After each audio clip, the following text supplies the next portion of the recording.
Hello there guys, and welcome to episode 4 of our Williams Road to Recovery career mode on F1 2013. And today of course we are in round 4, we are in Bahrain, and this is going to be a weekend where I'm monitored against my teammate, I do believe. Here is the standings against Pastor Maldonado, equal out qualified after this, but beating him on everything else. But before we get into the race, let's see the qualifying report.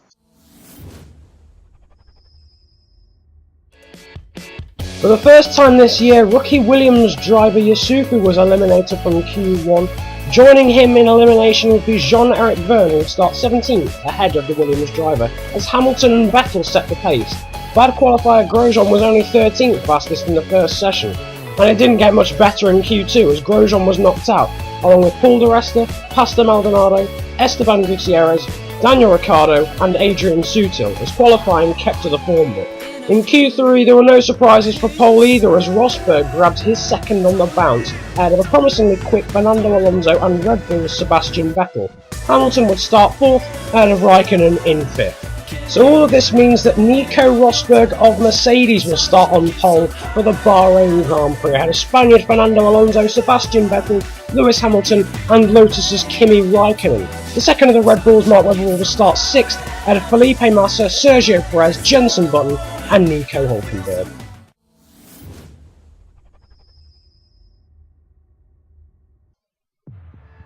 So then, a very bad day at the office in qualifying, only 18th on the grid going into this one, beaten by Pastor Maldonado. He will start 13th. We're now equal on out qualified, but everything else is in my favour going into this one. We're about to get underway. We've got Jean-Eric Vergne to the left and the Mauritius and Caterhams behind. The 5 lights are on and we are ready to go. Good start here at first, and we've got a great start, in fact, compared to Vergne. A good start there for Adrian Sutil ahead, but Vergne there coming back at me in the second phase of the start. They're using some curves down into turn 1. Everyone bunches together and we got the inside of Sutil. A bit of contact, a bollard goes flying and my guy's gesticulating, and we're now up into 16th place, just about as a big slide there out of the first corner, out of the second corner even. And we've passed Sutil and we've passed Jean-Eric Vergne. Now down into turn 4 and we've passed 3 more guys. Well, not quite actually. And we've got up the inside of Grosjean, di Resta, then we've got a Toro Rosso now to the left. That's Daniel Ricciardo, the Australian. We're going to try and go around the outside and then the inside. And a good move there. A good clean move just about on Daniel Ricciardo. And now we're already with my teammate Pastor Maldonado, the Venezuelan, just giving him a slight tap from behind because he bunched up behind Hülkenberg. We've gone up the inside. We've not particularly helped our teammate though, because he's now been battered back a few positions behind the Toro Rosso and behind one of the Force Indias. But here is Nico Hülkenberg and we're up into 12th. We've got a great start. We've gained 6 positions off the line. Di Resta there behind. I'm sorry, why have I got the... Just realised I've got the dynamic racing line. I don't know why, but I'm going to switch that off because I never usually have it on. But anyway, some sort of default setting going on there. But Di Resta now behind and giving us a little bit of a threat. Under pressure a little bit. We've gone wide. That was a horrendous line. We've been hit there by Di Resta and his end... It was my fault, to be honest, but his end fence has gone flying. And he's now lost out to the Toro Rosso driver, Daniel Ricciardo. But yeah, definitely my fault, that one. I went way too wide, came back onto the racing line, but I think Di Resta could have slowed down, in all honesty. He saw I was coming back onto the racing line. Nevertheless, it's his loss, I suppose. But we are down in 12th now, going into the last corner and ready to start lap 2. The 2 Saubers battling it out ahead. Esteban Gutierrez is actually ahead of Nico Hülkenberg, which is quite incredible, actually. Because Hülkenberg did start 10th. He's only lost 1 position to his teammate. But that must have meant a great start for Gutierrez, because he started 14th on the grid. So great start for the Mexican, but we've lunged up the inside of Hülkenberg through turn 1. Good move, good clean move there. He got held up behind his teammate Esteban Gutierrez, not doing him any favours, but that was a Ferrari on the side of the track. Was that Fernando Alonso? We're down to 21. We have lost a Ferrari, and that now puts us into the points. Somehow, having started 18th on the grid, we now find ourselves in 10th. What a great first stint that is, as I completely mess up that corner. That was absolutely terrible. Cut that corner completely.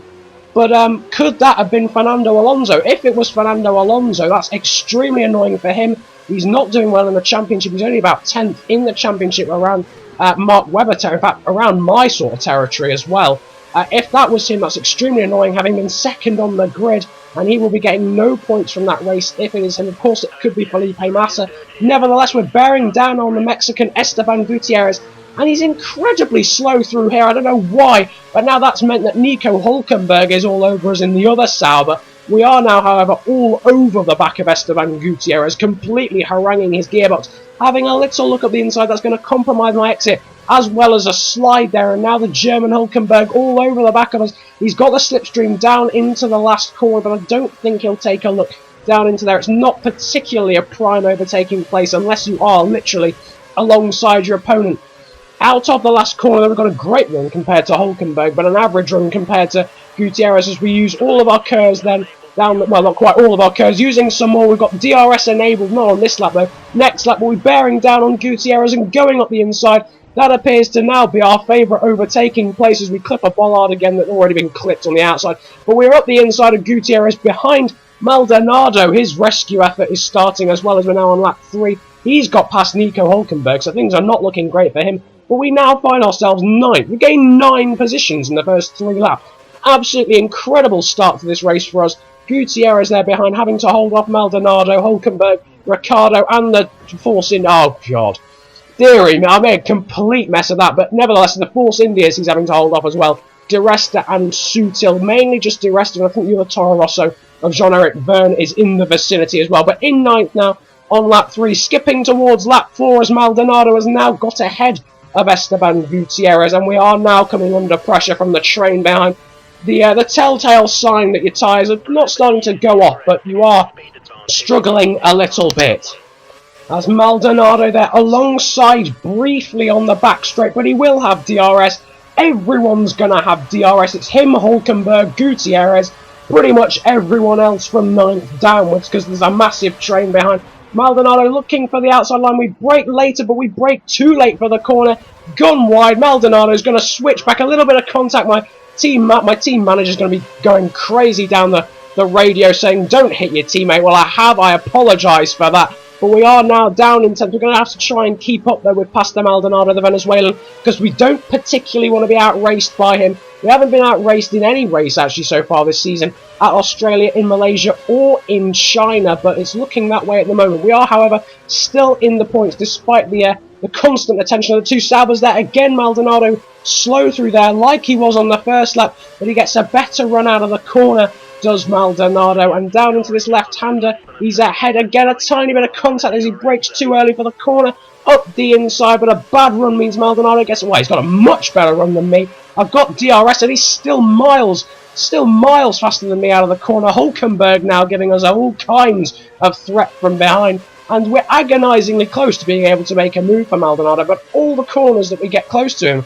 at are corners that you can't particularly make a move at. Here as well is another one we gain, and we've gone wide though. Unfortunately now Maldonado will get a much better run out of the corner than me, and Hulkenberg, his friends Gutierrez and Di Resta are now going to be all over us here on lap 5 of this race, 10 of 21. Of course we did lose a Ferrari now, skipping on to lap 6, the same sort of area as we were before. Hulkenberg looking at the inside, but again, his character very cautious on this game, and he ends up losing out to the Force India, in fact, as we close the door. However, this is going to be the lap that we swap our option tyres for primes. Of course, the strategy was to pit at the end of lap 6 and move on to the harder tyre compound. We are doing that now, and we'll be hoping for a very good pit stop from the guys. They haven't let us down so far this season, but they have now, and I don't know why they kept me in for so long. Clearly there was a risk of an unsafe release of someone going past, I don't particularly know, but a 4.5 second pit stop is not great at all, really about 1.4 seconds slower than you would have hoped for, as we're now careful not to cross the white line down into turn 1. 2 Force Indias actually behind. I don't know whether they've had to queue those guys, because there are 2 Force Indias behind. I'm not sure how they've done that. I don't know what's going on there, but they would have surely had to stack both of them. But anyway, they've come out at exactly the same time somehow, unless one of them pitted beforehand. That's true, but we've gone wide there. We've now got marbles on the tyres. That's not great for my fresh prime tyres. Not good at all. We've got marbles all over them, but yeah, I would suggest actually one of the Force Indias pitted the lap before. My bad, that's my mistake. But going wide again here, and on these colder tyres, we are starting to go wide. A little bit of understeer. I am in history. I don't particularly go well on the harder compound tyre, so it is no surprise that we're finding it slightly difficult. I think that's Grosjean, is it behind, or one of the Toro Rossos? I sort of get the Lotuses and Toro Rossos slightly mixed up colour-wise from a distance. But now moving on to lap 8, and down the pit straight. We've passed Grosjean, who's in the pit lane. It clearly was one of the Toro Rosso, but Esteban Gutierrez has got out ahead of us, and that bad pit stop has meant, I mean, we're only behind, we would have 0.2 of a second faster in that pit stop. We would have got out ahead of Esteban Gutierrez, never mind 1.4 seconds. So our pit chiefs and our pit guys have let us down really there, and we've now lost out to Esteban Gutierrez, the Mexican, but De Resta is behind still, so we have kept ahead, we have stayed ahead of the two Force Indias, but we're now miles behind Maldonado and behind Esteban Gutierrez, which puts us down into 12th now in the race. That is a real disappointment, I have to say, because we were looking good earlier on in the race. 9th in the first 4 laps of the race before being passed by Maldonado. We've clearly lost out to someone else as well during this pit stop, because we are behind Gutierrez, but we must have lost out to someone else unless they're going to pit. But DRS now down this back straight, that's not going to help whatsoever. There's yellow flags there on the mini-map, but moving on to lap 12, we have actually moved up a position, so clearly someone's either retired or pitted. De Resta there, looking round the outside here on lap 12 for 11th place. As I say, we have lost someone else, I don't know who that is. Looking back, I can't see a second Force India, so that could be Sutil, I'm not sure. But then I suppose he wouldn't have been ahead of us, so I don't know, maybe someone pitted ahead, but we have got De Resta now all over the back of us with 3 laps to go. That is Hulkenberg, I do believe, behind as well as the 2 Toro Rossos, so there really is another truly train developing. Now moving on to the next lap, we have actually got a bit of a gap behind. A huge gap out to Gutierrez ahead. He's ditched us, he's completely hit us for 6 and just absolutely legged it up the order there, corner cutting slightly there, but De Resta quite a long way behind. We used a lot of curves down that front straight, and we've actually got a little bit of a gap now back to the gaggle behind. For the first time in quite a while, we have lost another driver. We're down to 19. Unfortunately for us, that is not a driver who is ahead of us, and we are now agonisingly close away from a point scoring position in 11th. Just one more place we need to gain to get up into the points. At this point, we're not going to catch Gutierrez or Maldonado unless they incur huge problems, so we're now really hoping for some sort of mechanical failure ahead. Well, you don't really wish that upon any driver, but in the terms of the game, in the terms of the fact that they're AI drivers, I would quite happily see one of them pull off ahead, and that would give us just 1 solitary point, but they all count here as we're now on the penultimate lap of the race. Still got a decent gap behind to De Resta. He's probably still in the DRS zone, but nowhere near close enough to actually make an impact, as Lewis Hamilton sets the fastest lap of the race, a 1:34 something or other. I can't actually read that. Looks like a 6, possibly an 8, probably a 6, which is a lot faster than our fastest lap of the race. As you can see, a 1:37.7. We are slow around here. I'm not good at this track, and again, De Resta runs into the back of us, a carbon copy of what happened earlier on in the race, except at a different corner. We go wide onto the marbles, a huge amount of understeer, and De Resta there just running into the back of us there, not doing any damage this time, but he has lost out to the Toro Rosso of Daniel Ricciardo this time, and had Grosjean all over the back of him, so place is changing all over the show is what I was trying to say behind, again using a decent chunk of curves down this front straight to try and defend from Ricciardo, who will be in the DRS zone. He will have been in De Resta's DRS zone through the activation zone, but he'll still get DRS nonetheless. Now, on this last lap of the race, just one more lap, just 3/4 of a lap, really, to hold off the gaggle behind and take 11th place, which will beat our objective, which is, of course, 12th place or better. So, in terms of the team's objectives, we are doing well in terms of points and what I would like to be getting. We are not doing incredibly well, as now the battle behind starts to settle down, but Ricciardo is sort of all over the back of us here. With De Resta and Grosjean following. Grosjean has had a really bad weekend. Someone who has not had a bad weekend though is Sebastian Vettel, who wins here. Moving on slightly to the end of the lap here, just a few more corners to go to hold off Daniel Ricciardo as Lewis Hamilton sets the fastest lap of the race. Ricciardo now 2 corners away from him. Ricciardo hit the back of us and he's lost an end fence. He's lost an end plate. We've been hit again, and now De Resta's looking up the inside of the Toro Rosso man. We look as if we'll be safe through the last corner. So really, we should be fine now. Through there, we've hit the bollard on the inside. I apologise to that bollard, but Jean-Eric Vergne has gone round the outside of De Resta into the last corner. We're going to hold on to 11th. Ricciardo will hold on to 12th. And it's a good result based on the objective. But Jean-Eric Vergne, opportunistic or what? He gets 13th.